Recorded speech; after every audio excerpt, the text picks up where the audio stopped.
Sakin. Sakin. Bismillahirrahmanirrahim. Bismillah. Bismillah. Bismillah. Bismillah. Şeye mi gitsek acaba? Aşağıya gidiyorsanız Ama asansör.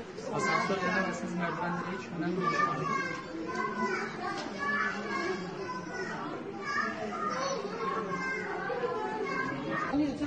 Öyle sallanıyor, baksana şeye bak. Tamam. Şu anda deprem oluyor tekrar. Tekrar deprem oluyor şu anda. Bina hatlarından uzaklaşın. Bina hatlarından uzaklaşın.